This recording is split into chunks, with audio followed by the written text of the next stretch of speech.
जय हिंद। तो चलिए आज शुरू करने वाले हैं मध्यकालीन इतिहास। ठीक है, चलिए देखते हैं आज मध्यकालीन इतिहास।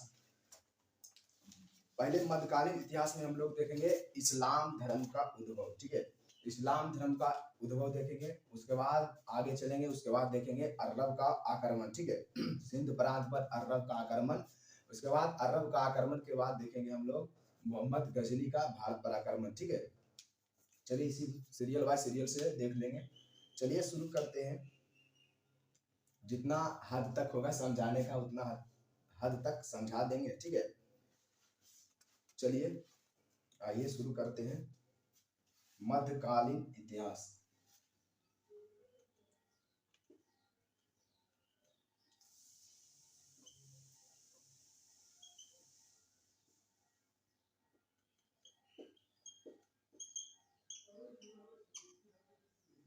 मध्यकालीन इतिहास, इसमें हम लोग पहले देखेंगे इस्लाम धर्म का उद्भव, उसके बाद आगे चलेंगे। ठीक है, सीरियल बाय सीरियल से पहले इसमें देख लेते हैं इस्लाम धर्म का उद्भव।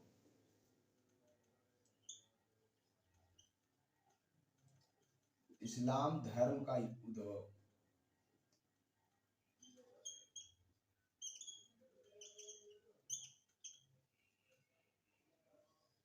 इस्लाम धर्म का उद्भव। ठीक है, तो चलिए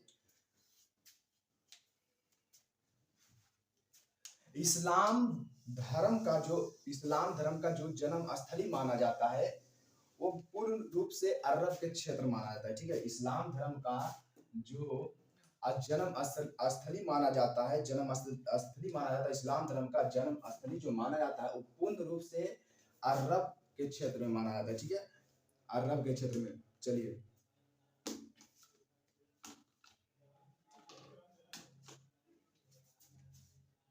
देखिएगा, एक एक पॉइंट इसमें सारा क्वेश्चन पूछा जाता है। ठीक है, एक एक करके हम समझा देते हैं।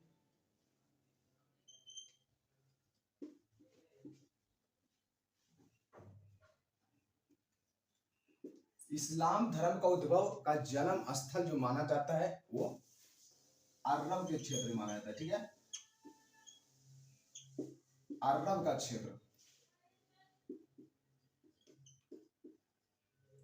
अरब का क्षेत्र। इस्लाम धर्म का जो उद्भव हुआ था वो लगभग 6ठी शताब्दी में हुआ था। ठीक है, कब हुआ था ये? 6ठी शताब्दी में। ठीक है, आज रखना है। इस्लाम धर्म का क्षेत्र जो माना जाता है वो अरब के क्षेत्र माना जाता है। इसका उद्भव जो हुआ था वो 6ठी शताब्दी में हुआ था। ठीक है, इस्लाम धर्म एक निरंकार धर्म है। ठीक है, ये भी जानना है। इस्लाम धर्म जो है, ये जो धर्म है वो निरंकार धर्म है। इस्लाम धर्म एक निरंकार धर्म है। निरंकार धर्म में मूर्ति का स्थापना नहीं किया जाता है। ठीक है, आज रखना है। इस्लाम धर्म जो है वो निरंकार धर्म है, इसमें मूर्ति का स्थापना नहीं होता है। ठीक है, मूर्ति स्थापित नहीं होता है इसमें, इसलिए इसे कौन सा धर्म के नाम से जानते हैं हम? निरंकार धर्म के नाम से जाना जाता है। ठीक है, इस्लाम का अर्थ ही होता है अल्लाह का समर्पण करना। ठीक है, अल्लाह का समर्पण करना, इस्लाम का अर्थ होता है अल्लाह का समर्पण करना। तो आज रखना है। और इसका उद्भव जो हुआ था वो 6ठी शताब्दी में अरब के क्षेत्र में इसका जन्म स्थली माना जाता है और ये एक निरंकार धर्म है। ठीक है, चलिए उसके बाद देखते हैं ये इस्लाम धर्म के जो संस्थापक थे उनका नाम था हजरत मोहम्मद साहब। ठीक है,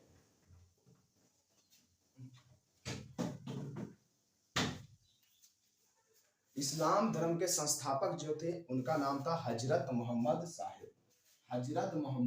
ठीक है,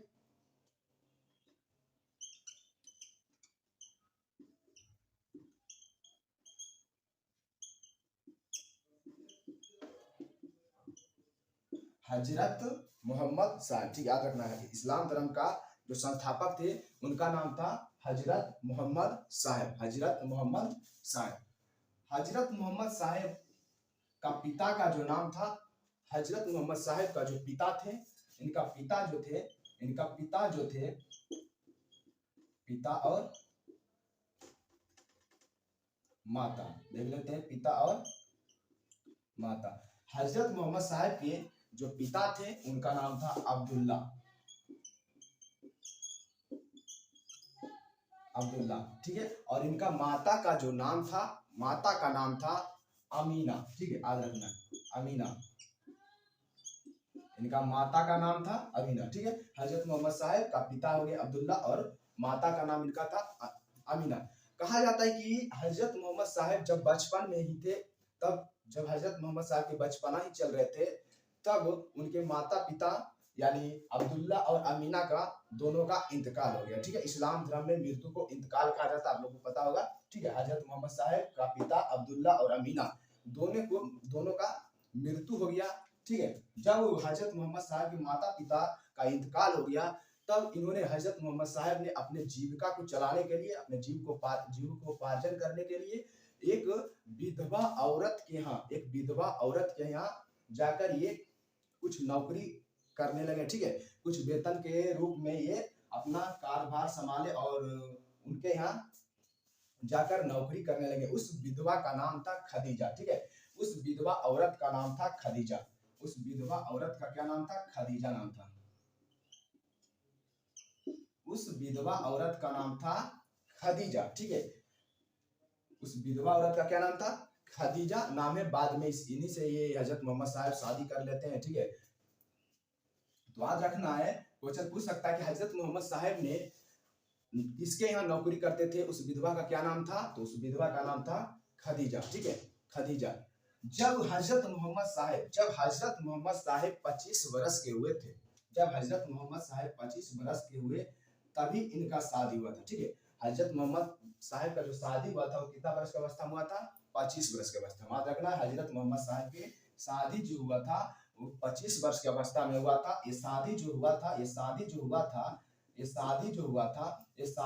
खदीजा के साथ, ठीक है। ये शादी खदीजा के साथ हुआ था। जिस समय हजरत मोहम्मद साहब का एज 25 वर्ष था, उस समय खदीजा का एज 35 वर्ष था, ठीक है। इससे 10 वर्ष बड़ा था। याद रखना है, चलिए याद रखना इसको, ठीक है। जिस समय हजरत मोहम्मद साहब का शादी हुआ था, उस समय हजरत मोहम्मद साहब का एज जो था वो 25 वर्ष था, और उस समय इससे 10 बड़ा विधवा औरत खदीजा, इन्हीं से इनका शादी हुआ था, क्योंकि उन्हीं के यहाँ नौकरी कर रहे थे। और इसमें खदीजा जो थे वो विधवा थे, ठीक है, विधवा थे। और हजरत मोहम्मद साहब का भी शादी नहीं हुआ था, ठीक है। इसी के बीच दोनों के बीच शादी विवाह हुआ, और इनसे एक पुत्री का जन्म हुआ था। उस पुत्री का जो नाम था, वो पुत्री का नाम था फतीमा, ठीक है। याद रखना, उस पुत्री का नाम था फतीमा, ठीक है। क्वेश्चन पूछता है हजरत मोहम्मद साहब का पुत्री का क्या नाम था? तो फतीमा। और हजरत मोहम्मद साहब के पत्नी का क्या नाम था? तो खदीजा। याद रखना है। लेकिन इसमें क्या होता है कि आदि में रहता है खदीजा थे या फतीमा थे, ठीक है, खदीजा थे या फिर फतीमा थे। तो चलिए हम बता देते हैं, एक बार बता देंगे तो भूलिएगा नहीं, ठीक है, भूलिएगा नहीं। चलिए पहले देखिएगा, पहले ख आएगा कि फ आएगा? पहले ख आएगा कि फ आएगा? पहले ख आएगा, ठीक है, पहले ख आएगा। तो पहले पुत्री आएगा कि पत्नी आएगा? ठीक है, पहले पुत्री आएगा कि पत्नी आएगा? तो पहले आएगा पत्नी, ठीक है, पहले कौन आएगा? पत्नी आएगा। तो पहले ख वाला आएगा यानी पत्नी आएगा, तो इसका पत्नी का नाम क्या हो जाएगा? खदीजा। और बाद में जो आएंगे पुत्री का नाम हो जाएगा फतीमा। पुत्री का क्या नाम हो जाएगा? फतीमा हो जाएगा, ठीक है। यहाँ तक याद रखिएगा। लिखना चाहते हैं लिख सकते हैं, एक बार और बोल देते हैं। अरब, ये इस्लाम धर्म का जो उद्भव क्षेत्र माना जाता है वो अरब का क्षेत्र माना जाता है, ठीक है। इसका उद्भव जो मानी जाती है वो 6वीं शताब्दी में माना जाता है। इस्लाम धर्म का अर्थ होता है अल्लाह के समर्पण, ठीक है। चलिए, और इस्लाम धर्म जो है वो निरंकार धर्म है। निरंकार धर्म में मूर्ति का स्थापना नहीं होता है, ठीक है। निरंकार धर्म में मूर्ति का स्थापना नहीं किया जाता है, ठीक है। और इसका संस्थापक जो थे, स्थापना जो किए थे इस्लाम धर्म का, वो हजरत मोहम्मद साहब के द्वारा हुआ था। हजरत मोहम्मद साहब का पिता का जो नाम था अब्दुल्ला था, और माता को जो नाम था वो अमीना था। माता का नाम अमीना था। इस प्रकार से हजरत मोहम्मद साहब के माता पिता का इंतकाल हो जाता है, ठीक है। बचपन में इंतकाल हो जाने के कारण ये अपने जीविकोपार्जन के लिए खदीजा नामक विधवा औरत के यहाँ शादी विवाह करते हैं, ठीक है, शादी भी करते हैं। उससे शादी करते हैं 25 वर्ष की अवस्था में। जब हजरत मोहम्मद साहब हो जाते हैं 25 वर्ष की अवस्था में, तो खदीजा से ये शादी करते हैं, ठीक है। खदीजा से शादी करते हैं। और खदीजा जो शादी करते हैं, खदीजा से ये 10 वर्ष छोटा रहते हैं हजरत मोहम्मद साहब, ठीक है। और 10 वर्ष बड़ा रहते हैं खदीजा। और इसी के बीच दोनों के बीच एक पुत्री का एक पुत्री की प्राप्ति हुआ था, ठीक है, पुत्री का प्राप्ति हुआ था जिसका नाम फातिमा था, ठीक है। और एक उसके बाद चलिए आगे चलते हैं। फातिमा था, यहाँ तक कोई दिक्कत नहीं हुआ। हजरत मोहम्मद साहेब का जो जन्म माना जाता है, हजरत मोहम्मद साहेब का जो जन्म हुआ था वो 570 ईस्वी में, ठीक है, मक्का में हुआ था। हजरत मोहम्मद साहेब का जो जन्म हुआ था 570 ईस्वी में, ठीक है, 570 ईस्वी में हुआ था, मक्का में हुआ था, ठीक है, मक्का में, याद रखना है 570 में हुआ था, मक्का में इनका जन्म हुआ था, ठीक है। चलिए यहाँ तक कोई दिक्कत नहीं होगा, मिटा देते हैं।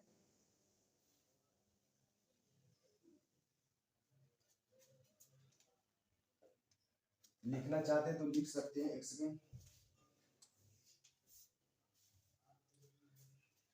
570 में हजरत मोहम्मद साहब का क्या हुआ था,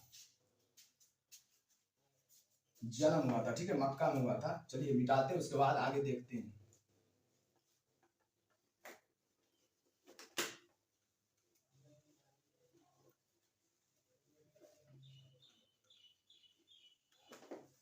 ठीक है, चलिए एक बार फिर से हम बोल देते हैं, याद हो जाएगा।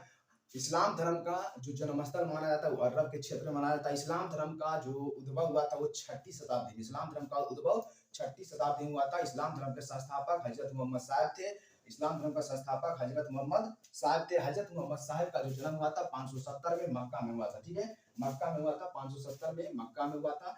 और हजरत मोहम्मद साहब का माता और पिता का नाम, माता का नाम था अमीना और पिता का नाम था अब्दुल्ला, पिता का नाम था अब्दुल्ला और माता का नाम था अमीना। इस प्रकार से हजरत मोहम्मद साहब के माता पिता यानी अब्दुल्ला और अमीना का मृत्यु हो जाता है, ठीक है। मृत्यु हो जाने के बाद हजरत मोहम्मद साहब अकेला पड़ जाते हैं, जिनके कारण वो अपने जीविकों को पार्जन के लिए, जीव को चलाने के लिए वो एक खदीजा नामक विधवा औरत से विवाह कर लेते हैं, ठीक है। उस विधवा औरत का नाम था फतीमा, खदीजा, और उस खदीजा से एक पुत्री की प्राप्ति हुआ था जिनका नाम था फतीमा, ठीक है। उस फतीमा का शादी हो जाता है अली हुसैन से, ठीक है, वो बाद में देखेंगे। उसके बाद देखते हैं हजरत मोहम्मद साहब के ज्ञान की प्राप्ति के बारे में, ठीक है।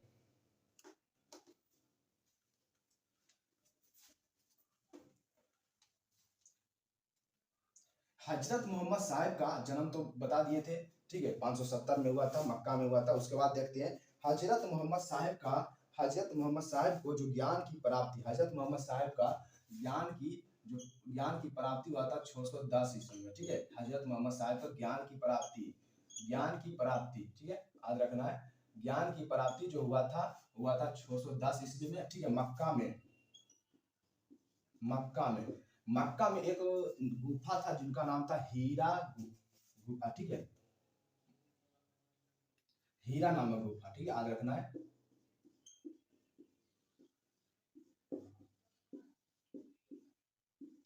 हीरा नामक गुफा में, याद रखना है। 610 में हजरत मोहम्मद साहब का ज्ञान की प्राप्ति हुआ, ठीक है, वो मक्का में हुआ था। मक्का में एक हीरा नामक गुफा में हुआ था। जब मक्का के हीरा नामक गुफा में ज्ञान की प्राप्ति हुआ तब हजरत मोहम्मद साहब ने क्या किए, ये अपने धर्म के प्रचार प्रसार के लिए, जब ज्ञान प्राप्ति हो गया उसके बाद धर्म के प्रचार प्रसार करने लगे, कहाँ, मक्का में, ठीक है। मक्का में धर्म का अपना प्रचार प्रसार करने लगे, जिसके कारण मक्का के लोग काफी इनके प्रति आक्रोशित हो गए और इनको मारने, जान से मारने की भी धमकी दिए थे, ठीक है।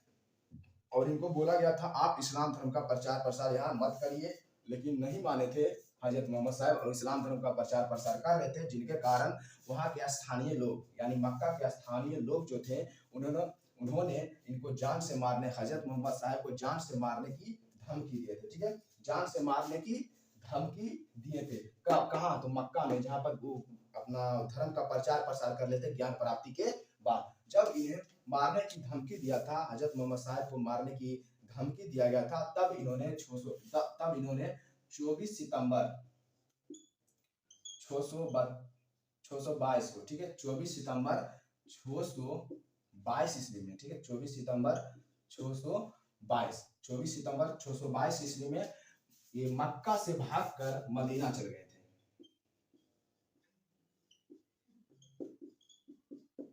मक्का से भागकर मदीना, ठीक है, याद रखना है। ये 24 सितंबर 622 को मक्का से भागकर कहाँ गए थे, मदीना गए थे, याद रखना है, मक्का से भागकर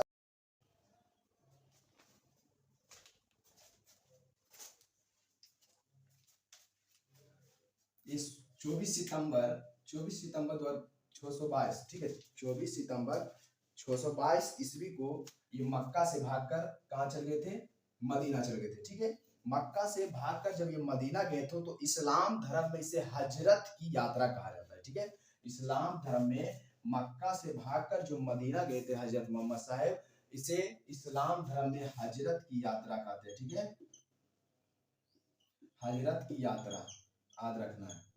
इसे इस्लाम धर्म में क्या कहा गया है, हजरत की यात्रा। तो क्वेश्चन पूछेगा कि हजरत मोहम्मद साहब ने हजरत की यात्रा जो किए थे वो कब किए थे, तो ये किए थे 24 सितंबर 622, 24 सितंबर 622 ईस्वी को मक्का से भागकर कहाँ गए थे, मदीना गए थे। इसमें इसलिए इस्लाम धर्म में से हजरत की यात्रा के नाम से जाना जाता है, ठीक है। जब ये मक्का से भागकर मदीना गए थे, जब हजरत मोहम्मद साहब मक्का से भागकर मदीना चले गए थे, तब इनका अंतिम समय जो बीता था वो मदीना में ही बीता था और मदीना में ही अपना इस्लाम धर्म का प्रचार प्रसार किए थे, ठीक है। इस्लाम धर्म का प्रचार प्रसार जो किए थे वो मदीना में ही जाकर किए थे, क्योंकि ये मक्का से भागकर मदीना चले गए थे, ठीक है। तब इस्लाम धर्म का जितना सारा प्रचार प्रसार करना था, अंतिम समय बिताना था, वही बिताए। और वही ये हजरत मोहम्मद साहब का मृत्यु हो जाता है, ठीक है, 632 में, 632 ईस्वी में हजरत मोहम्मद साहब का मृत्यु हो जाता है। कहाँ, ये मक्का से भागकर कहाँ गए थे, मदीना, मदीना में इनका मृत्यु हो जाता है और मदीना में ही इन्हें दफना दिया जाता है, ठीक है। इस प्रकार से कहा जाता है कि हजरत मोहम्मद साहब के जो जीवनी लिखा हुआ है वो कुरान के ग्रंथ में, ठीक है। हजरत मोहम्मद साहब का जो जीवनी लिखा गया है वो किस ग्रंथ में लिखा गया है, कुरान ग्रंथ में लिखा गया, ठीक है। आज रखना है, कुरान में लिखा गया है। हजरत मोहम्मद साहब का जो जीवनी लिखा गया है वो कुरान ग्रंथ में लिखा गया। और कहा जाता है कुरान जो है इस्लाम धर्म का पवित्र ग्रंथ भी माना जाता है। क्वेश्चन पूछता है कि इस्लाम धर्म का पवित्र ग्रंथ कौन सा है, तो हो जाएगा ये कुरान, ठीक है, आज रखना है। इस्लाम धर्म का एक पवित्र ग्रंथ भी माना जाता है। इस्लाम धर्म का पवित्र ग्रंथ कौन है, तो कुरान है, ठीक है। और कहा जाता है कि ये हजरत मोहम्मद साहब के जो जीवनी लिखा गया था, हजरत मोहम्मद साहब के जो जीवनी लिखा गया था वो इब्न इसाक के द्वारा लिखा गया था, ठीक है। याद रखना, ये भी क्वेश्चन पूछता है कि हजरत मोहम्मद साहब का जो जीवनी लिखा गया था, ये लिखा गया था कुरान ग्रंथ में संग्रहित है, कुरान ग्रंथ में संग्रहित है। और इनके जो जीवनी लिखा गया था, जीवनी जो लिखे थे, इनका जीवनी जो लिखे थे उनका नाम था इब्न इसाक, इब्न इसाक, ठीक है, इब्न इसाक के द्वारा लिखा गया था। इसका जीवनी जो लिखा गया था वो इब्न इसाक के द्वारा लिखा गया। याद रखना, हजरत मोहम्मद साहब का जीवनी जो संग्रहित है वो कौन सा ग्रंथ में, कुरान ग्रंथ में संग्रहित है। और इनका जो जीवनी लिखा गया था वो इब्न इसाक के द्वारा लिखा गया था, ठीक है। इतना सारा पॉइंट एक बार फिर से दोहरा देते हैं, ठीक है, याद रखना है। चलिए दोहरा देते हैं एक बार। कहता है कि इस्लाम धर्म एक का उद्भव जो हुआ था, हम बता देते 6ठी शताब्दी में हुआ था, ठीक है। जन्म स्थली माना जाता है अरब का क्षेत्र। इनका जो ज्ञान की प्राप्ति हुआ था वो हुआ था मक्का में 610 ईस्वी में इनका ज्ञान की प्राप्ति हुआ था। मक्का के हीरा नामक गुफा में, मक्का के हीरा नामक गुफा में इनका ज्ञान की प्राप्ति हुआ था, ठीक है, याद रखना है। ज्ञान की प्राप्ति हुआ था और ये 24 सितंबर ज्ञान की जब प्राप्ति हो गया था तब उन्होंने मदीना में मक्का में इस्लाम धर्म का प्रचार प्रसार करने लगे, जिनके कारण वहाँ के स्थानीय लोगों इनको मारने की धमकी दिए थे, ठीक है, मारने की धमकी दिए थे। तब इन्होंने मक्का से भागकर मदीना चले थे और मदीना में अंतिम समय बिताए थे। मदीना में अंतिम समय बिताए और अपना धर्म का प्रचार प्रसार जाके मदीना में किए थे, ठीक है। और मदीना में 632 में इनका मृत्यु हो जाता है, 632 में इनका मृत्यु हो जाता है और इन्हें मदीना में ही दफना दिया जाता है, ठीक है, मदीना में ही दफना दिया जाता है। और बताए थे कि हजरत मोहम्मद साहब का जो जीवनी लिखा गया है वो कुरान ग्रंथ में, ठीक है, कुरान ग्रंथ में, कुरान जो इस्लाम धर्म का पवित्र ग्रंथ भी माना जाता है कुरान। और कहा जाता है कि ये हजरत मोहम्मद साहब का जो जीवनी लिखा गया था वो इब्न इसाक के द्वारा लिखा गया था, ठीक है, इब्न इसाक के द्वारा इनका जीवनी लिखा गया था। आज रखना, इब्न इसाक का जीवनी कौन लिखा था, इब्न इसाक। और इसका जीवनी किस ग्रंथ में है, तो कुरान ग्रंथ में संग्रहित है, ठीक है। उसके बाद चलिए आगे देखते हैं हजरत मोहम्मद साहब के मृत्यु के बाद का पॉइंट देखते हैं कुछ, जो कि कुछ इंपॉर्टेंट पॉइंट है, ठीक है। और हजरत मोहम्मद साहब का पुत्री का क्या नाम था, उनका पुत्री का नाम था फतीमा, उनका पुत्री का नाम फतीमा था। याद रखना, उनका पुत्री का क्या नाम था, फतीमा, उनका पुत्री का नाम फतीमा था, ठीक है।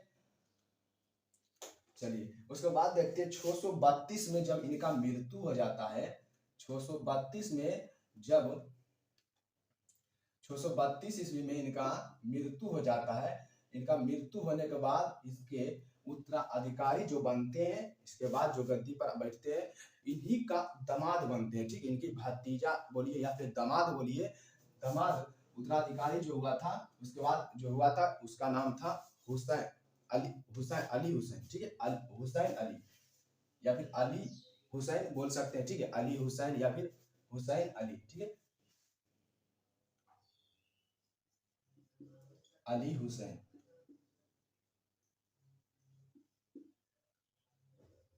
अली हुसैन था। ठीक है, एक बार देख लेते हैं नाम, अली हुसैन, हाँ अली हुसैन, हुसैन है। ठीक है, अली हुसैन ही है, हुसैन अली, अली हुसैन बोल सकते हैं, कोई दिक्कत नहीं है। इनका अगला जो इनके बाद, इनके मृत्यु के बाद जो अगला उत्तराधिकार जो बने थे, ठीक है, उसका नाम था अली हुसैन। उनका क्या नाम था? अली हुसैन नाम था।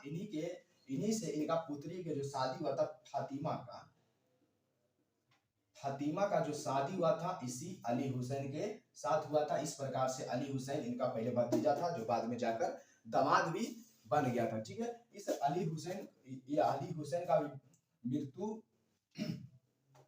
मृत्यु हो जाता है 661 ईस्वी में। ठीक है, 661 ईस्वी में अली हुसैन का भी मृत्यु हो जाता है। ये भी पॉइंट याद रखना है। और फातिमा का शादी अली हुसैन से हुआ था। जब हजरत मोहम्मद साहब का मृत्यु हुआ तो इस्लाम धर्म दो भाग में बट गया था। ठीक है, मृत्यु के बाद इस्लाम धर्म जो है दो भाग में बट गया था। ठीक है, इस्लाम धर्म दो भाग में बट गया था। एक था सुन्नी, एक सुन्नी कहलाए, ठीक है, और एक जो कहलाए वो शिया कहलाए।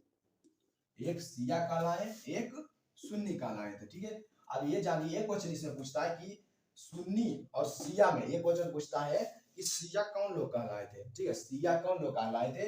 जो ये जो शिया जो कहलाए थे वो अली हुसैन के बातों को मानने वाले या फिर अली हुसैन के अनुयायी जो लोग थे वो कहलाए सुन्नी। शिया कहलाए अली हुसैन, अली हुसैन, अली हुसैन। ठीक है, याद रखना है, अली हुसैन। अली हुसैन के जो बातों को मानते थे, अली हुसैन के जो विचारों को मानते थे, जो उनके अनुयायी थे, वो लोग क्या कहलाए? शिया कहलाए। ठीक है, और सुन्नी जो थे वो हजरत मोहम्मद साहब की जो बात मानते थे, जो उनके विचारों को समझते थे, जो उनके अनुयायी थे, उन्हीं को क्या कहा गया है? सुन्नी कहा गया है। ठीक है, सुन्नी, सुन्नी तो यहाँ हो जाएगा हजरत मोहम्मद साहब,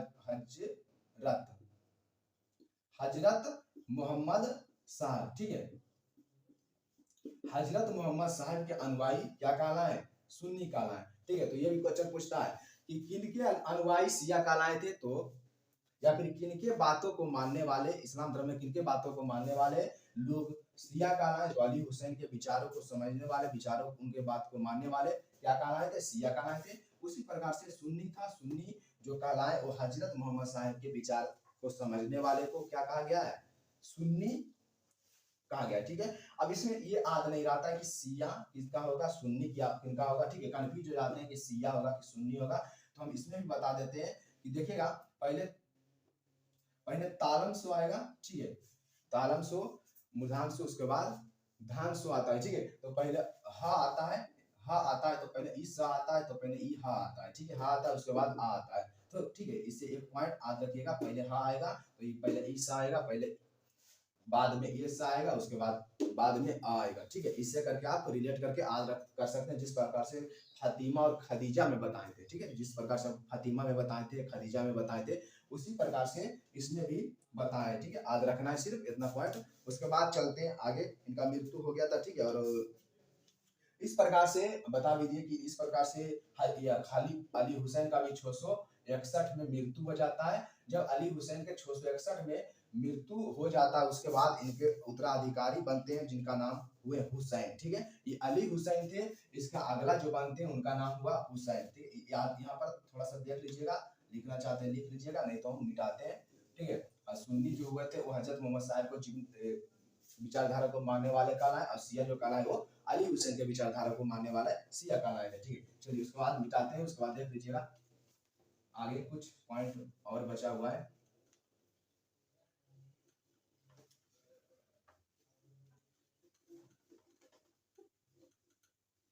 अली हुसैन के मृत्यु के बाद, अली हुसैन का मृत्यु हो जाता है 661 ईस्वी में, ठीक है। अली हुसैन के मृत्यु के बाद अगला खलीफा जो कहलाए थे उनका नाम था हुसैन। हुसैन अगला खलीफा कहलाए थे हुसैन, ठीक है। अगला खलीफा कहलाए थे हुसैन, याद रखना है। 661 में इनका मृत्यु हुआ था, 661 में इनका मृत्यु भी हो गया था, ठीक है। इनका मृत्यु हो गया था तो हुसैन का मृत्यु, हुसैन का मृत्यु, सॉरी हुसैन, अली हुसैन, अली हुसैन अलग है, अली हुसैन अलग है, हुसैन अलग है। अली हुसैन के मृत्यु के बाद हुसैन आते हैं, ठीक है। हुसैन का भी मृत्यु हो जाता है 680 में, ठीक है। 680 में एक जगह नाम है कारबला, ठीक है। एक कारबला एक जगह है, कारबला में ही हुसैन का जो मृत्यु हो जाता है 680 में मृत्यु हो जाता है, ठीक है। इस प्रकार से जब इनका हुसैन का मृत्यु हो जाता है तब तो इस्लाम धर्म को एक निश्चित मत मिलता है, ठीक है। उस निश्चित मत का नाम दिया गया था खलीफा, ठीक है। उस निश्चित मत का नाम दिया गया था खलीफा। जब हजरत हुसैन का मृत्यु हो जाता है उसके बाद इस्लाम धर्म का एक निश्चित मत दिया जाता है, ठीक है। इस्लाम धर्म का एक निश्चित मत दिया जाता है और जिसे कहा जाता है खलीफा, खलीफा, ठीक है। और ये खलीफा का पद जो चल रहा था ये 1924 तक रहा था। क्वेश्चन पूछ देगा आपसे, क्वेश्चन पूछेगा कि खलीफा का पद कब तक बरकरार रहा था, तो 1924 तक, ठीक है। इसी के लिए खिलाफत आंदोलन भी किया गया था, ठीक है। खिलाफत आंदोलन भी हुआ था, इसी के चलते खिलाफत आंदोलन भी हुआ था। आपको पता होगा खिलाफत आंदोलन भी इसी के चलते हुआ था। तो क्वेश्चन पूछ लेगा कि खलीफा का पद जो था वो कब तक रहा था, 1924 तक रहा था, ठीक है। और खलीफा का पद तुर्की के एक शासक था जिनका नाम था मुस्तफा कमाल पाशा, ठीक है। तुर्की के एक शासक था मुस्तफा कमाल पाशा, मुस्तफा कमाल पाशा, मुस्तफा कमाल पाशा, मुस्तफा कमाल पाशा।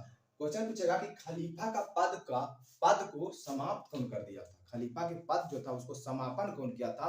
खलीफा के पद का समापन जो किया था वो इनके द्वारा मुस्तफा कमाल पाशा। ये खलीफा का पद जो समाप्त किए थे मुस्तफा कमाल पाशा के द्वारा किया गया था। खलीफा का पद कब तक चला था, क्वेश्चन पूछता है खलीफा का पद कब तक चला था, तो 1924 तक चला था, ठीक है। और उसका समापन कौन कर दिया था खलीफा का, तो मुस्तफा कमाल पाशा के द्वारा खलीफा पद का समापन भी हुआ था, ठीक है। इसमें एक क्वेश्चन और पूछता है, ठीक है। इसमें एक क्वेश्चन और पूछता है कि इस्लाम धर्म को वंशानुगत कब कर दिया था, तो वंशानुगत कर दिया था 661 ईस्वी में, ठीक है।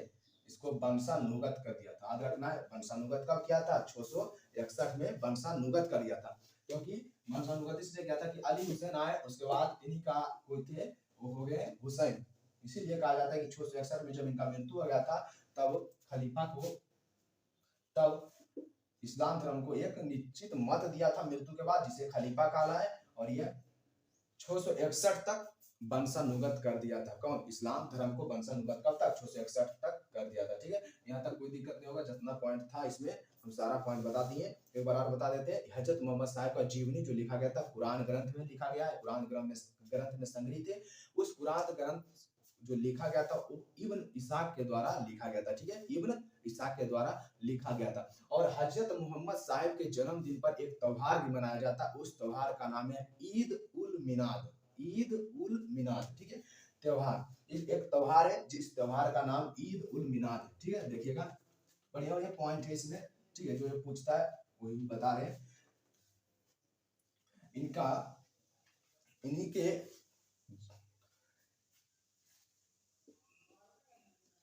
एक त्योहार भी मनाया जाता है, ठीक है। इन्हीं के नाम से संबंधित एक त्योहार भी मनाया जाता है जिस त्योहार का नाम है ईद उल मिलाद,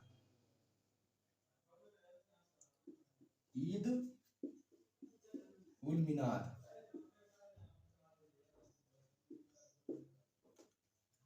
याद रखना है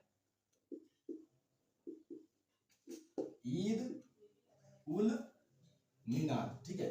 इन्हीं के जन्मदिन पर एक त्योहार भी मनाया जाता है ईद उल मिलाद, ठीक है। चलिए इसमें देख लेते हैं, सारा पॉइंट इसमें क्लियर कर दिए हैं, ठीक है। उसके बाद एक भी पॉइंट इसमें नहीं छोड़े, देख लेते हैं। एक पॉइंट अगर छोड़ेंगे तो उसको भी लिखा देंगे। चलिए इसमें एक भी पॉइंट नहीं छूटा है, ठीक है। चलिए इसमें एक भी पॉइंट नहीं छोड़े हैं, ठीक है। चलिए ठीक है। और एक क्वेश्चन ये पूछेगा कि हजरत मोहम्मद साहब के उत्तराधिकारी जो हुए थे वो क्या कहलाए, तो खलीफा कहलाए थे, ठीक है। ये सब बता दिए। चलिए उसके बाद आगे चलते हैं। उसके बाद होगा सिंध प्रांत पर अरब का आक्रमण, ठीक है। सिंध प्रांत पर मोहम्मद बिन कासिम का आक्रमण हुआ है, वो देखेंगे हम लोग। इस्लाम धर्म का उद्भव खत्म हो गया है, ठीक है।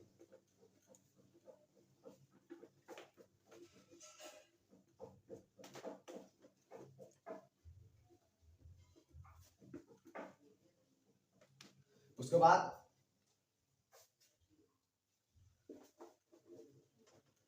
आगे देखेंगे सिंध प्रांत पर या फिर भारत पर अरबों का आक्रमण।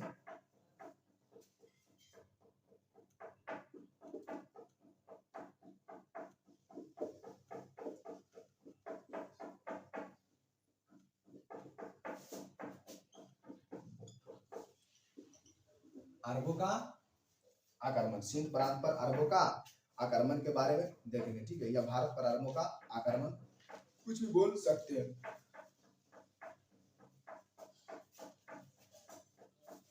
चलिए देखिएगा, यहाँ था श्रीलंका, यहाँ श्रीलंका था, ठीक है। यहाँ श्रीलंका था, यहाँ था सिंध, यहाँ था सिंध। यहाँ के शासक का नाम था दाहिर, यहाँ के शासक का नाम था दाहिर। यहाँ था मुल्तान, ठीक है। यहाँ था मुल्तान। समझा देंगे अच्छा से, फिर समझ में आ जाएगा, भूलिएगा नहीं। और यहाँ था ईरान या फिर ईरान। यही का शासक का एक नाम था, यही का एक शासक था ईरान का, इराक का शासक था, जिनका नाम था अल हजाज। इन्हीं का यहाँ के एक शासक था जिनका नाम था अल हजाज, ठीक है। अल हजाज। इस अल हजाज का जो व्यापार होता था वो श्रीलंका के रास्ते होता था, ठीक है। श्रीलंका के रास्ते, ये समुद्र था, ठीक है, ये समुद्र है। ये श्रीलंका के रास्ते इनका व्यापार जहाजों के द्वारा, पानी वाला जहाज के द्वारा इनका व्यापार होता था, ठीक है। इनका व्यापार कहां से कहां तक होता था? ये श्रीलंका के रास्ते इनका व्यापार किया जाता था। जब इनका एक जहाज व्यापार करने के लिए ये सिंध प्रांत में पहुंचा था, ठीक है। सिंध प्रांत में, वर्तमान में सिंध कहाँ पड़ता है? पाकिस्तान में। जब ये पाकिस्तान के सिंध प्रांत में पहुंचा था, तब उस टाइम उनके जहाज को कुछ लुटेरों के द्वारा लूट लिया गया था, ठीक है। कुछ लुटेरे जो थे वहां, समुद्री लुटेरे थे, उन्हीं के द्वारा इनके जहाज को लूट लिया गया था। तब अल हजाज ने वहां सिंध प्रांत के शासक जो थे, दाहिर थे, उससे हर्जाना का मांग किया था, ठीक है, कि आपके प्रांत में मेरे जहाज को लूट लिया गया है, आप उसका हर्जाना भरिएगा, ठीक है। तब ये सिंध के शासक जो थे दाहिर, इन्होंने हर्जाना देने के लिए मना कर दिया और इन्होंने कहा कि उस समुद्री लुटेरे पर हमको कोई नियंत्रण नहीं है, हम उसका हर्जाना नहीं भर सकते। अगर नियंत्रण रहता तब हम हर्जाना भर सकते। तब अल हजाज ने सिंध प्रांत के शासक दाहिर से कहा, दाहिर, हमें ना सुनने की आदत नहीं है, उस समुद्री लुटेरों को, सारे लुटेरों को मुंडी कटवाकर उसी जहाज में मेरे तरफ भेजवा दो, वरना अगर हम अपने सैनिक को भेजेंगे तो तुमको मौत का घाट उतार देगा, नहीं फिर आप मुझे हर्जाना भर दीजिए। लेकिन सिंध प्रांत के जो शासक थे दाहिर, इन्होंने हर्जाना देने से भी मना कर दिया और बोले उस पर हमको कोई नियंत्रण नहीं है, हम उसका हर्जाना नहीं भर सकते हैं। तभी अल हजाज ने अपने दो सैनिक को, ठीक है, दो सैनिक, एक का नाम था उबैला,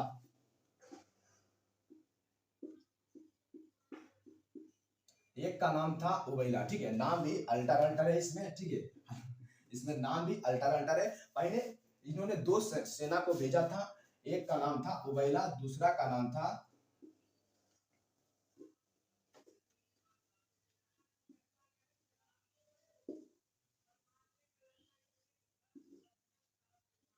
बुरुदल, ठीक है, दूसरा का नाम था बुरुदल और पहला का नाम था उबैला। जब इन्होंने दोनों सेना को सिंध प्रांत के जो शासक थे दाहिर के पास भेजा लड़ने के लिए, तब उबैला और बुरुदल को इन्होंने सिंध प्रांत के शासक जो थे दाहिर पराजित कर दिया और पराजित करके संदेश भिजवा दिया, ठीक है, कि आपके सैनिक का मृत्यु हो गया है, ठीक है, पराजित हो गया, आपका सैनिक भी हार गया है, अब हमें हरजाना भी और तुमको हरजाना भी नहीं देंगे। तब तब ने ये पहला सेना हुआ, दूसरा और तीसरे सेना नायक को, इसने तीसरे सेना नायक को जिनका नाम था मोहम्मद बिन कासिम, ठीक है, जिनका तीसरा सेना का नाम था मोहम्मद बिन कासिम, ठीक है, मोहम्मद बिन कासिम, मोहम्मद बिन कासिम। तब इन्होंने मोहम्मद बिन कासिम को सिंध प्रांत के शासक दाहिर के पास भेजा था, ठीक है। जब इन्होंने मोहम्मद बिन कासिम ने जब सिंध प्रांत के शासक दाहिर पर आक्रमण किया था, तब इनको पराजित कर दिया और पराजित करने के बाद इनके बेटी, दाहिर का बेटी का नाम था, दाहिर के एक बेटी थे, उस बेटी का नाम था देवल देवी, ठीक है, याद रखना है, देवल देवी, देवल देवी। उस दाहिर के शासक के बेटी का नाम था देवल देवी। मोहम्मद बिन कासिम ने देवल देवी को अलहजाज के पास पकड़कर भेज दिया, ठीक है, अलहजाज के पास पकड़कर, पहले यही होता था, ठीक है, अगर उसको पराजित कर दिया तो उसके बेटी या फिर पत्नी को पकड़कर उसके पास भिजवा दिया जाता था, शासक के पास भिजवा दिया जाता था। उसी प्रकार से ये देवल देवी को किसके पास, अलहजाज के पास भिजवा दिया था। और अपने जीते गए प्रदेश को, यानी मोहम्मद बिन कासिम जब आक्रमण किया था तो वहां पर बहुत सारा प्रांत, जिसे में अलमंसूर को जीतकर उसने अपना राजधानी भी बना लिया था, ठीक है, अलमंसूर बनाया था। याद रखना है कि मोहम्मद बिन कासिम ने सिंध प्रांत पर आक्रमण करने के बाद उसने अपना राजधानी बनाया था जिसका नाम था अलमंसूर। इसने मुल्तान पर भी आक्रमण किया था, ठीक है, इसने मुल्तान पर भी आक्रमण किया था। इसने जब ये सिंध प्रांत के शासक दाहिर को पराजित कर दिया था, उसके बाद वहां से धन दौलत के लिए ये आक्रमण किया था, ठीक है, ये साम्राज्य स्थापित नहीं कर पाया था, ये साम्राज्य स्थापित नहीं कर पाया था। याद रखना है, क्वेश्चन पूछ लेगा कि मोहम्मद बिन कासिम जो भारत पर साम्राज्य स्थापित किए थे, नहीं, साम्राज्य स्थापित नहीं कर पाए थे, ठीक है, धन दौलत के लिए ये लूटने गए थे, क्योंकि इनका धन दौलत बहुत सारा ये जहाज के द्वारा इनके लूटे गए थे, इसलिए अपने धन दौलत को वापस लाने के लिए आक्रमण किए थे मोहम्मद बिन कासिम सिंध प्रांत के शासक दाहिर। उस समय उस दाहिर के बेटी का नाम था देवल देवी, और ये बंदरगाह जो था वो देवल बंदरगाह था। क्वेश्चन पूछ सकता है, देवल क्वेश्चन पूछेगा मोहम्मद बिन कासिम जो सिंध प्रांत के कौन सा बंदरगाह पर आक्रमण किया था, तो उस बंदरगाह का नाम था देवल बंदरगाह, उस बंदरगाह का नाम देवल, और उस शासक का नाम था दाहिर, उसका बेटी का नाम था देवल देवी। उसके बेटी को पकड़कर कहाँ, अलहजाज के पास भेज दिया था। कहाँ भेज दिया था, अलहजाज के इराक में पड़ता है, ठीक है, अलहजाज एक शासक था, अलहजाज, उन्हीं के सेना था मोहम्मद बिन कासिम, उन्हीं के सेना का नाम था उबैला और बुरुदल। याद रखना, उबैला और बुरुदल जो किसका सेनापति था, ये अलहजाज का सेनापति था, ठीक है। इस प्रकार से अपने विजय अभियान को आगे बढ़ाते हुए मोहम्मद बिन कासिम मुल्तान पर भी आक्रमण किया था। मुल्तान पर जब आक्रमण किया था तो मुल्तान के शासक के द्वारा मोहम्मद बिन कासिम को बताया गया था कि आप मुल्तान पर आक्रमण किए हैं तो ठीक है, लेकिन यहाँ बहुत सारा सोना पड़ा हुआ, आप ये सोना को भी लेते चल जाइए, ठीक है। तब मोहम्मद बिन कासिम ने मुल्तान पर जितना सोना था उसको कबड़वा कर ले चल गए, और मुल्तान का नाम स्वर्ण नगर रखा था, ठीक है, स्वर्ण नगर। याद रखना है, मुल्तान का नाम इसने क्या कर दिया, स्वर्ण नगर कर दिया, ठीक है। क्वेश्चन पूछ लेगा कि मुल्तान का नाम बदलकर स्वर्ण नगर किसने किया था, तो ये किए थे मोहम्मद बिन कासिम। और मोहम्मद बिन कासिम जो है मुल्तान पर जो आक्रमण किए थे, सॉरी यहाँ सिंध प्रांत पर जो आक्रमण किए थे, दाहिद पर आक्रमण किए थे, ये 712 में क्वेश्चन पूछता है, 712 ईस्वी में, याद रखना है 712 ईस्वी में इन्होंने सिंध प्रांत पर आक्रमण किया था। ठीक है, चलिए देख लीजिएगा, एक बार मिटा देते हैं, उसके बाद फिर आगे चलते हैं।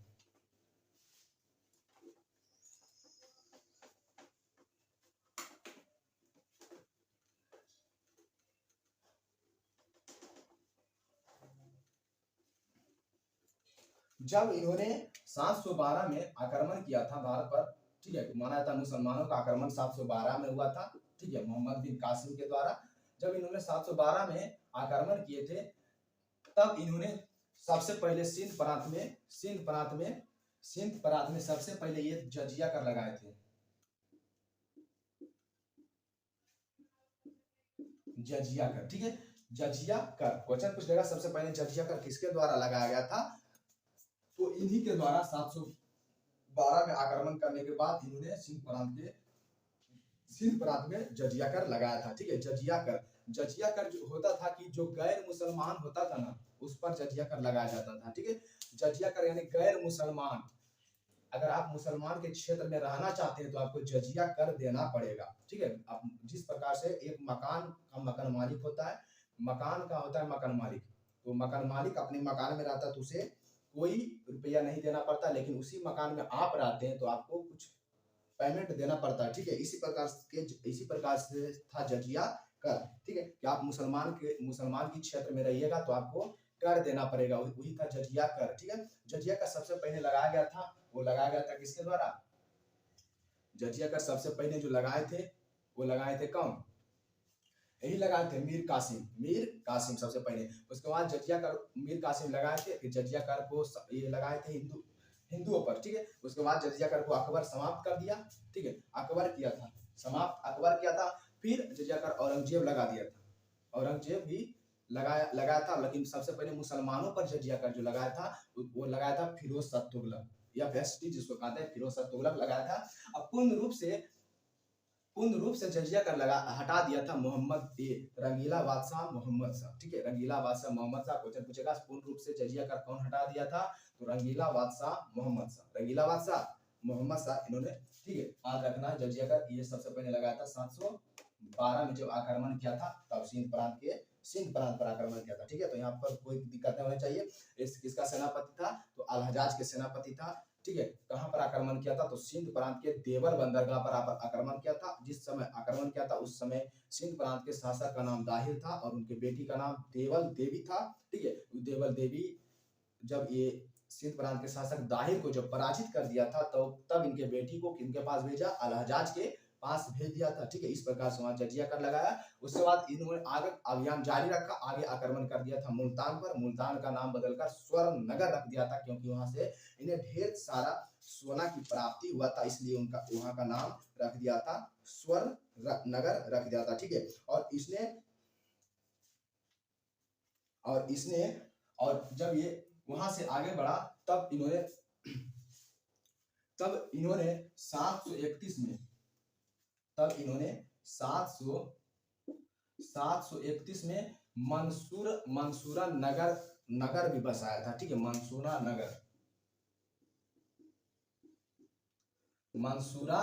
नगर क्वेश्चन पूछ लेगा कि अरब-वासी ने मंसूरा नगर का स्थापना कब किया था, 731 में। अरब-वासी ने मंसूरा नगर का स्थापना 712 में। क्वेश्चन पूछ लेगा कि भारत पर आक्रमण करने वाला पहला मुस्लिम आक्रमणकारी कौन था, मुस्लिम पूछेगा तो मोहम्मद बिन कासिम। ठीक है, मुस्लिम आक्रमणकारी पूछेगा तो मोहम्मद बिन कासिम। लेकिन क्वेश्चन पूछेगा कि भारत पर आक्रमण करने वाला पहला तुर्क आक्रमणकारी कौन था, उसका नाम था सुबुतगिन। ठीक है, सुबुतगिन, उन्हीं का बेटा होता है जो ये महमूद गजनी। ठीक, महमूद गजनी इसी ये सुबुतगिन का बेटा होता है। सुबुतगिन के पहले होता है अल्पतगिन। ठीक है, अल्पतगिन जो है गजनी साम्राज्य का, पहले गजनी को कहा जाता था ससनी राजवंश। ठीक है, पहले गजनी वंश को कहते थे सासनी वंश। उस सासनी वंश का नाम बदलकर गजनी वंश कर दिया था, जिनका नाम था अल्पतगिन। अल्पतगिन के बाद उसका अल्पतगीन को कोई बेटा नहीं रहता है, उनकी एक पुत्री रहती है, उस पुत्री का विवाह होता है सुबुतगीन से। सुबुतगीन इस प्रकार से सुबुतगीन उसका दामाद और कौन बन जाता है, दामाद बन जाता है। और दामाद बोलिएगा या फिर भतीजा, दामाद या भतीजा बन जाता है उनका उत्तराधिकारी। ठीक है, इस प्रकार से जब ये सुबुतगीन बनता है तो सुबुतगीन भारत पर पहला तुर्क आक्रमणकारी हो जाता है, जो भारत पर आक्रमण किया था। तुर्क कुछ अलग है दोनों, मुस्लिम अधिकारी कौन था, मोहम्मद बिन कासिम 712 में, लेकिन तुर्क आक्रमणकारी कौन था, सुबुतगीन था। सुबुतगीन का इस समय उसके बाद सुबुतगीन 997 सुबुतगीन का मृत्यु हो जाता है। उसके बाद सुबुतगीन का जब मृत्यु हो जाता है तो बनते हैं मोहम्मद गजनी। 997 में गद्दी पर मोहम्मद गजनी बैठते हैं। ठीक है, जब मोहम्मद गजनी भारत पर कितना बार, 17 बार आक्रमण करते हैं। ठीक है, इसका सुप्रसिद्ध आक्रमण जो माना जाता है वो 1025 का आक्रमण माना जाता है। ठीक है, 1025 का आक्रमण, इन्होंने कुल 17 बार आक्रमण किया था। ठीक है, 17 बार इनका सुप्रसिद्ध आक्रमण माना जाता है। सोमनाथ मंदिर पर आक्रमण करते हैं इन्होंने। 20 लाख दिनार लूटते हैं। जब ये दिनार को लूट कर जाते हैं तब वहां कुछ जाटों के द्वारा इनका विरोध किया जाता है और कुछ जाटों के द्वारा इनका धन दौलत भी लूट लिया जाता है। तब इन्होंने जब 1025 में चले जाते हैं गजनी। ठीक है, गजनी चल जाते हैं तो गजनी के बाद जब ये वापस फिर जाटों के विरुद्ध अभियान लेकर आते हैं और 1026 में जाटों के विरुद्ध अभियान, 1027 में जाटों के विरुद्ध अभियान करते हैं। ठीक है, चलिए आगे देखते हैं। तो ये खत्म हो गया कि मंसूरा नगर का बसाया कौन था, तो मोहम्मद बिन कासिम के द्वारा ही बसाया गया था मंसूरा नगर। सबसे पहले जजिया कर इन्होंने ही लगाया था, कौन सा, सिंध प्रांत पर आक्रमण करके। ठीक है, चलिए अब उसके बाद सिंध प्रांत पर आक्रमण खत्म हो गया। चलिए इसमें देख लेते हैं, एक पॉइंट और है। चलिए इसमें सारा पॉइंट हो गया। उसके बाद गजनी साम्राज्य देखेंगे। ठीक है, चलिए गजनी साम्राज्य देखेंगे हम।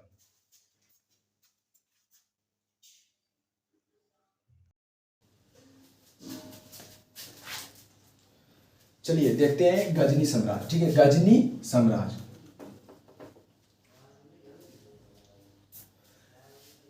ये गजनी जो है अरब के क्षेत्र में एक छोटा सा प्रांत था। ठीक है, गजनी साम्राज्य, ठीक, गजनी साम्राज्य से पहले ये गजनी जो था वो सासनी राजवंश था। इसे गजनी साम्राज्य को सब पहले सासनी साम्राज्य के नाम से जानते थे। सासनी साम्राज्य। ठीक है, सासनी साम्राज्य के नाम से जाना जाता था। इस सासनी साम्राज्य को गजनी साम्राज्य में जो तब्दील किया था वो किया था अल्पतगीन। याद रखना। ठीक है, गजनी साम्राज्य को सासनी साम्राज्य में किसने तब्दील किया था, उसका नाम था अल्पतगीन के द्वारा ये सासनी साम्राज्य का स्थापना किया गया था। ठीक है, सासनी साम्राज्य का नाम बदलकर गजनी साम्राज्य जो किया था, तब्दील कर दिया था, उनका नाम था अल्पतगीन। ठीक है, अल्पतगीन के बाद अगला उनका उत्तराधिकारी आते हैं। अल्पतगीन के पास कोई बेटा नहीं रहता, बताए थे। अल्पतगीन के पास कोई बेटा नहीं रहता, उनका एक बेटी रहता है। उन्हीं का बेटी के साथ ये सुबुतगीन का शादी हो जाता है। इस प्रकार से सुबुतगीन इनका दामाद हो जाता है या फिर इनका भतीजा। ठीक है, दामाद या भतीजा कुछ भी बोल सकते हैं, ये इनका दामाद हो जाता है सुबुतगीन। ठीक है, और सुबुतगीन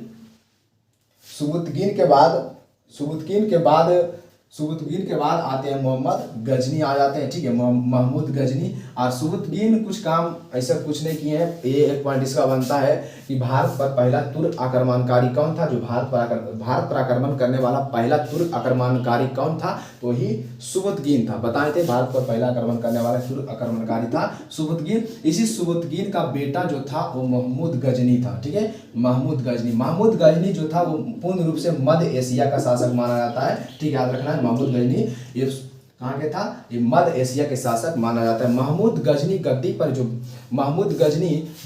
बैठता है। महमूद गजनी 997 में गद्दी पर बैठता है। ठीक है, पहले गजनी साम्राज्य के देख लेते हैं, उसके बाद स्पेशल महमूद गजनी को देखेंगे। ठीक है, महमूद गजनी जो था वो मध्य एशिया का शासक था। ये 997 में गद्दी पर बैठता है। ठीक है, 997 में ये गद्दी पर बैठता है। ठीक है, चलिए उसके बाद आगे देखते हैं कि महमूद गजनी 997 में यानी 27 वर्ष की अवस्था में गद्दी पर बैठता है। ठीक है, क्वेश्चन ये भी पूछता है कि महमूद गजनी जो गद्दी पर बैठा था वो कितने वर्ष की अवस्था में बैठा था, तो मात्र ये 27 वर्ष की अवस्था में, 27 वर्ष की अवस्था में ये महमूद गजनी गद्दी पर बैठता है, गजनी साम्राज्य के गद्दी पर बैठता है। ठीक है, कितना वर्ष की अवस्था में, 27 वर्ष की अवस्था में बैठता है। और इन्होंने कुल भारत पर कितना बार आक्रमण किया था, 17 बार। ये भारत पर टोटल आक्रमण 17 बार आक्रमण किया था। याद रखना है, महमूद गजनी भारत पर कितना बार, 17 बार गद्दी पर कब बैठा था, 997 में। 997 से 1030 तक ये रहता है, 1030 में मृत्यु हो जाता है, 997 से 1030 तक ही रहता है। ठीक है, याद रखना है कि सासनी राजवंश का नाम बदलकर गजनी साम्राज्य किसने रखा था, तो अल्पतगीन का दामाद कौन हुआ, सुमुतगीन का बेटा कौन हुआ था, महमूद गजनी पूर्ण रूप से मध्य एशिया का शासक माना जाता है। ठीक है, चलिए याद रखना है कितना बार आक्रमण किया था, 17 बार। कितना वर्ष की अवस्था में, क्वेश्चन ये भी पूछता है कितना वर्ष की अवस्था में गद्दी पर बैठा था, तो ये मात्र 27 वर्ष की अवस्था में ये गद्दी पर बैठा था। और इसका भारत पर आक्रमण करने का जो मुख्य उद्देश्य माना जाता है, महमूद गजनी का भारत पर आक्रमण करने का मुख्य उद्देश्य जो माना जाता है वो धन दौलत की प्राप्ति करना। ठीक है, धन दौलत की प्राप्ति करना, क्योंकि महमूद गजनी भारत पर आक्रमण इसलिए किया था क्योंकि उस समय अरब के क्षेत्र या तुर्क में जो था वो काफ़ी ज़्यादा भौगोलिक स्थिति खराब रहने के कारण वहाँ धन उतना प्राप्त नहीं हो पा रहा था। इसीलिए इसने धन को प्राप्ति करने के लिए भारत पर आक्रमण किया था। ठीक है, लेकिन क्वेश्चन पूछेगा, इससे क्वेश्चन पूछेगा कि महमूद गजनी को भारत पर आक्रमण करने का मूल उद्देश्य क्या था, तो धन की प्राप्ति करना। ठीक है, धन की प्राप्ति करना मूल उद्देश्य क्या था, धन की प्राप्ति करना, मात्र इनका उद्देश्य था धन की प्राप्ति करना। ये सबसे पहले महमूद गजनी सबसे पहले ये 1000 में आक्रमण किया था। ठीक है, सबसे पहले महमूद गजनी 1001 में आक्रमण किया था। ठीक है, पश्चिम भारत के एक शासक थे जिनका नाम था जयपाल। पश्चिम भारत के शासक जिनका नाम था जयपाल। जब इन्होंने 1001 में जयपाल पर आक्रमण किया था, जब महमूद गजनी ने 1001 में जयपाल पर पराजित किया था, जयपाल पर जब आक्रमण किया था तब जयपाल को ये पराजित कर दिए थे। ठीक है, महमूद गजनी जयपाल को पराजित कर दिया था और जयपाल अपने पराजित हो जाने के कारण इन्होंने आत्मदाह भी कर लिए थे। ठीक है, जलती हुई आगों में कूद गए थे। कौन, ये जयपाल इतना शर्मिंदा हो गए थे, इन्होंने हार जाने के कारण इन्होंने क्या किया, अपने आत्मदाह कर लिया, यानी आग में जाकर ये कूद गए थे जयपाल और इनका मृत्यु हो गया था। ठीक है, किनका, जयपाल का। चलिए क्वेश्चन ये भी पूछ सकता है कि महमूद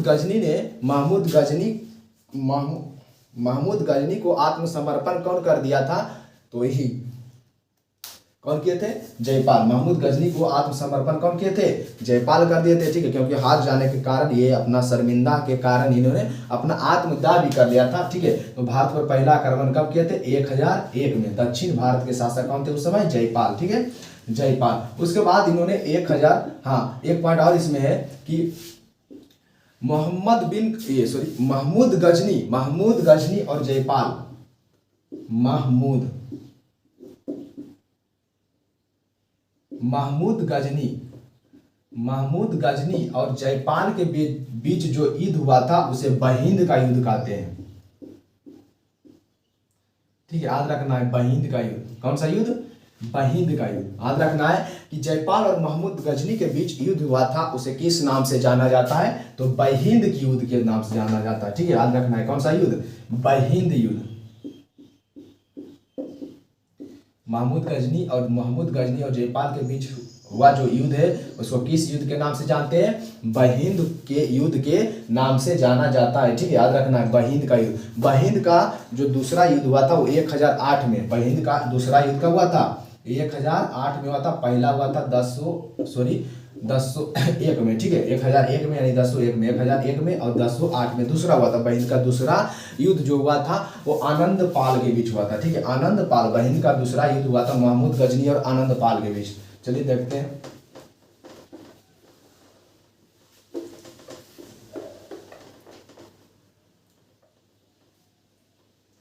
चलिए उसके बाद 1006 में इन्होंने मुल्तान को जीता। 1006 में इन्होंने मुल्तान को जीता था और इसी मुल्तान का नाम बदलकर मोहम्मद बिन कासिम क्या नाम रखा था उसका, स्वर्ण नगर। ठीक है, याद रखना है, मोहम्मद बिन कासिम उसका नाम बताए थे, क्या रखा था, स्वर्ण नगर रखा था। ठीक है, हम बता दिए थे स्वर्ण नगर, क्या नाम उसका रखा था, स्वर्ण नगर रखा था। ठीक है, ये मुल्तान। तो पूछेगा क्वेश्चन कि मोहम्मद गजनी मुल्तान पर कब आक्रमण किया था, तो 1006 में किया था। कब किया था, 1006 में इसने कहाँ आक्रमण किया था, मुल्तान पर आक्रमण किया था। इसने थानेश्वर, पेशावर, बहुत सारा जगह को भी जीता था। ये कौन, महमूद गजनी।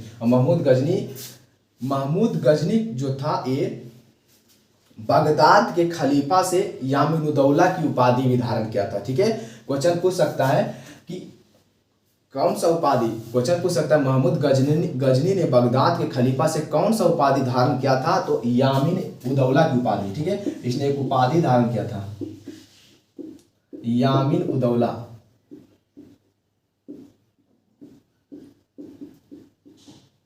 यामीन-उद-दौला की उपाधि। ठीक है, यामीन-उद-दौला की उपाधि बगदाद के खलीफा से, कहाँ से, बगदाद की खलीफा से। क्वेश्चन पूछ सकता है कि महमूद गजनी ने यामीन-उद-दौला की उपाधि जो धारण किया था, कहाँ से किया था, तो बगदाद के खलीफा से इसने एक उपाधि धारण किया था, यामीन-उद-दौला की उपाधि धारण किया था। ठीक है, क्वेश्चन पूछता है कहाँ कौन सा उपाधि धारण किया था, यामीन-उद-दौला की उपाधि धारण किया था। महमूद गजनी का कार्यकाल कब से कब तक था, बताए थे, महमूद गजनी का कार्यकाल बताए थे 997 से लेकर 1030 तक रहा था, 1030 तक, याद रखना है। ठीक है, और इसने कौन सा उपाधि धारण किया था, यामीन-उद-दौला की भी उपाधि धारण किया था। और बताए थे इनका मुख्य उद्देश्य था धन की प्राप्ति करना और अपने धर्म का प्रचार प्रसार करना, क्योंकि उनका भौगोलिक स्थिति उस समय वहाँ खराब चल रहा था, बहुत सारा अकाल पड़ गए थे, इसलिए वहाँ धन की प्राप्ति नहीं हो पा रहा था, इसलिए भारत पर आक्रमण किए थे। और भारत पर पहला आक्रमण जो किए थे वो बताए थे 1001 में किए थे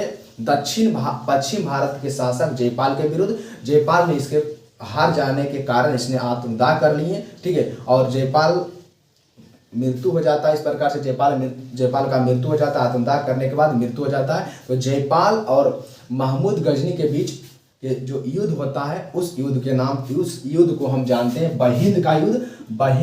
ठीक है, याद रखना है, कौन सा युद्ध के नाम से जानते हैं उसको, बहिंद का युद्ध। 1001 में बहिंद का युद्ध हुआ था। ठीक है, और 1008 में, पहले 1001 में बहिंद, 1008 में दूसरा बहिंद का युद्ध दूसरा हुआ था, ये पहला, ये दूसरा, ये हुआ था आनंदपाल, ये हुआ था आनंदपाल और ये हुआ था जयपाल।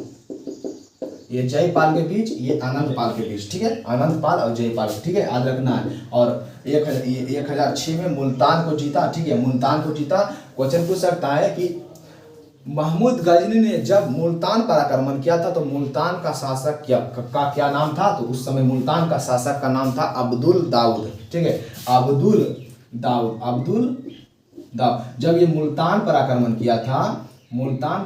किया था, उस समय मुल्तान का शासक था अब्दुल दाऊद।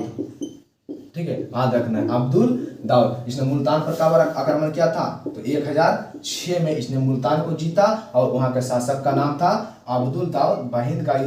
बहिंद का द्वितीय युद्ध जो हुआ था आनंदपाल के बीच हुआ था, 1008 में हुआ था। ठीक है, उसके बाद चलिए आगे पॉइंट देखते हैं।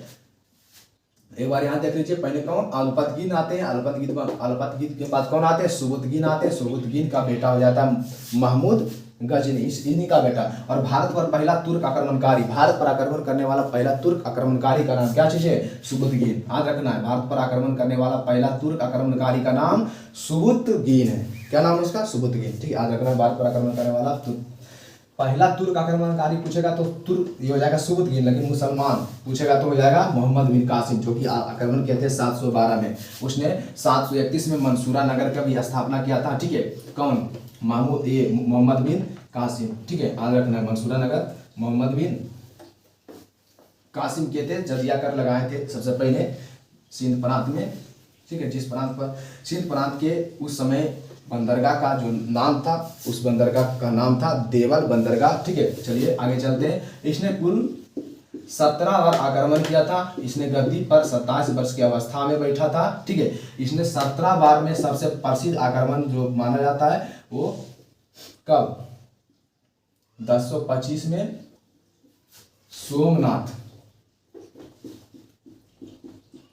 सोमनाथ मंदिर को इन्होंने लूट लिया था, ठीक है। सोमनाथ मंदिर को लूट लिया था और वहां से इसे 20 लाख दिनार भी मिला था।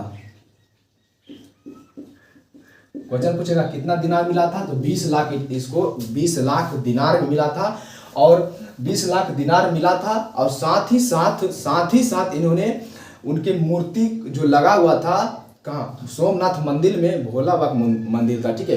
वो जो मंदिर में जो मूर्ति लगा हुआ था उस मंदिर के मूर्ति को कबाड़ कर इन्होंने गजनी लेते चल गया। कौन, महमूद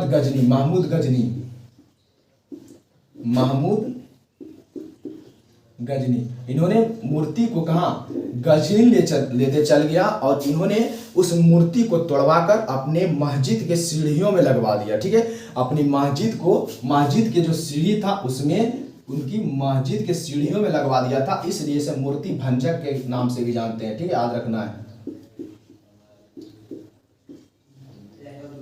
मूर्ति भंजक के नाम से किसे जाना जाता है, मूर्ति भंजक के नाम से हम जानते हैं महमूद गजनी को, याद रखना है। मूर्ति भंजक भी कहा जाता है क्योंकि इन्होंने अपने मूर्ति यहाँ से भारत से यानी सोमनाथ मंदिर से मूर्ति को तोड़कर लेते चल गया गजनी, और गजनी में जाकर अपनी मस्जिद के सीढ़ियों में लगवा दिया था, ठीक है, याद रखना है। कहाँ लगवा दिया था, मस्जिद के सीढ़ियों में, इसलिए इसे क्या नाम से जानते हैं, मूर्ति भंजक के नाम से जाना जाता है, ठीक है। तो यहाँ तो कोई दिक्कत नहीं है। सबसे प्रसिद्ध आक्रमण था 1025 में। जब इन्होंने 1025 में सोमनाथ मंदिर पर आक्रमण किया था तब ये अपने धन दौलत वहां से लूट कर जब जा रहा था तो कुछ जाटों के द्वारा मोहम्मद गजनी का विरोध किया गया, धन दौलत बहुत सारा छीन लिया गया था जाटों के विरुद्ध। तब इन्होंने अगला अभियान जाटों के विरुद्ध किया था 1027 में। ये 17वां आक्रमण था। 26वां ये था, 16वां था सोमनाथ मंदिर, 17वां 1027 में इन्होंने जाटों के विरुद्ध। क्वेश्चन पूछ सकता है आपसे कि महमूद गजनी ने जाटों के विरुद्ध आक्रमण कब किया था, तो 1027 में किया था। इसे मूर्ति भंजक के नाम से भी जाना जाता है, ठीक है, याद रखना है। मोहम्मद गजनी ने अंतिम आक्रमण यानी 1027 में किया था जाटों के विरुद्ध, जाटों के विरुद्ध किया था, ठीक है। कब किया था, 1027 में जाटों के विरुद्ध। मेन कारण उद्देश्य वही था क्योंकि जब ये धन दौलत को लूट कर जा रहा था तो कुछ लुटेरों के द्वारा लूट लिया गया था, तभी ये गुस्सा के कारण 2 साल के बाद यानी 1027 में जाटों के विरुद्ध भी आक्रमण कर दिया था। इस प्रकार से 1030 में इनका मृत्यु हो जाता है, ठीक है। 1030 में इनका मृत्यु हो जाता है। और ये क्वेश्चन पूछ लेगा कि महमूद गजनी ने कहाँ से यामीन उदौला की उपाधि धारण किया था, तो बगदाद की खलीफा से। या फिर ऐसे पूछ सकता है कि महमूद गजनी ने बगदाद की खलीफा से कौन सा उपाधि धारण किया था, तो यामीन उदौला की उपाधि धारण किया था, ठीक है। यामीन उदौला की उपाधि धारण किया था, ठीक है, याद रखना। चलिए तो हो गया 1025 में कहाँ, सोमनाथ मंदिर। 1025 में सोमनाथ मंदिर पर आक्रमण किया था, ठीक है। चलिए कोई दिक्कत नहीं। कहाँ किया था, 1025 में ये सब हो गया था। नगरकोट पर भी आक्रमण किया था, थानेश्वर कन्नौज ये सब बता दिए थे। थानेश्वर पर भी, कन्नौज पर भी आक्रमण किए थे, ठीक है। ये जो सोमनाथ मंदिर है गुजरात में स्थित है, पता होगा आपको। सोमनाथ मंदिर गुजरात में, सोमनाथ मंदिर कहाँ स्थित है, गुजरात में, गुजरात के काठियावाड़ जिले में, ठीक है। गुजरात के काठियावाड़ जिले में ये मंदिर सोमनाथ मंदिर स्थित है, ठीक। अभी जाइए देखिए, ठीक है। चलिए उसके बाद आते हैं, उसके बाद आ जाएगा कुछ विद्वान भी इनके साथ आए थे, वो भी देख लीजिए। इनके साथ जब इन्होंने गजनी से भारत आए थे तो उस समय इनके साथ कुछ विद्वान भी आए थे, ठीक है। विद्वान भी आए थे जिसमें कि विद्वान का नाम देखिएगा, एक का नाम था उत्बी, दूसरा का नाम था फारूकी,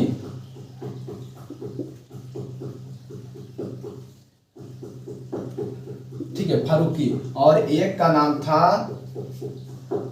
एक उतबी फारूकी, और हाँ उतबी फारूकी, तो उतबी था, एक फारूकी था, और एक था अलबरौनी, ठीक है, तीसरा था अलबरौनी।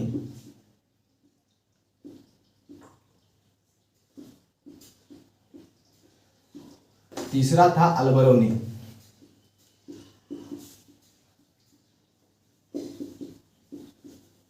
तीसरा का नाम था अलबरौनी, किताब उल हिंद के लेखक अलबरौनी, ठीक है। इनका कुछ पुस्तक था, ठीक है। उतबी एक विद्वान था, उतबी एक विद्वान था, ठीक है। और एक फिरदौसी भी था, फारूकी और एक फिरदौसी, जो शाहनामा के लेखक, 4 गवाह थे फिरदौसी। इनका पुस्तक का नाम था शाहनामा। शाहनामा का लेखक कौन है? फिरदौसी। इनका पुस्तक था शाहनामा, और अलबरौनी किताब उल हिंद के लेखक। किताब उल हिंद, किताब उल हिंद, किताब उल हिंद के लेखक कौन थे? अलबरौनी थे। और फिरदौसी, शाहनामा के लेखक फिरदौसी थे। इसके साथ उतबी भी आए थे, फारूकी भी आए थे, फिरदौसी भी आए थे, ठीक है। चलिए, इतना 4 पॉइंट आए थे। ये 4 गवाह थे और विद्वान थे, ठीक है। उतबी जो थे कौन थे? विद्वान थे, ठीक है। तो कुछ विद्वान भी आए थे इनके साथ, ठीक है। देख लीजिएगा, इतना सारा उतबी था, फारूकी था, अलबरौनी था और फिरदौसी। उतबी, फारूकी, अलबरौनी और फिरदौसी, ठीक है। उतबी, अलबरौनी, फिरदौसी, उतबी, ठीक है। चलिए,